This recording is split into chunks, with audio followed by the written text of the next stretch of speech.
આ 8:30 થી પોણા 9 વાગ્યામાં એટલું એકદમ ભવંડર જેવું આવ્યું, ભડકતું આવ્યું ને આ બધું એકદમ ભડોભડ સળગીને બધું ઉડી ગયું એમ. ને મારા છોકરાને ને મારા ધણીને કરીને અમે તો એમ છોકરાઓને બેડ પર લઈને દાબી દીધું. આ બાજુ દિવાલ પડી, આ બાજુ દિવાલ પડી. હવે ભગવાને અમે પ્રાર્થના કરી કે અમને બચાવો હોય, અમને કોઈ બી હિસાબે અમને બચાવો. પણ અમને લાગવા કે અમને કોઈ નુકસાન નહીં પહોંચ્યું, પણ અમે બચ્યા તો ખરા, પણ અમારી પાસે કોઈ રહ્યું નહીં સાહેબ. કોઈ અમારે પર સહાય બી નહીં મળે કે કોઈ. અમે સરકારી ઘેરમાં રહીએ, અમારે કોઈ લેવાનું નહીં મળે અમારે પર. અમે 150 રૂપિયા કામે જઈને મારા છોકરાઓને ખવડાવું. મારા બી કોઈ બનતું જ નથી, જે બી બીમાર છે એટલે મેં તો એકલી જ છે, કોઈ નહીં મળે મારા પાસે. એટલું ખરાબ પરિસ્થિતિમાં આવ્યું ને કે આપણી નજર બી નહીં પોગી શકે.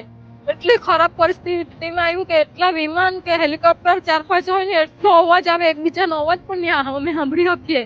છોકરાઓને અમે નહીં સાંભળીએ, છોકરાઓ અમારું નહીં સાંભળે, એ રીતે અમારું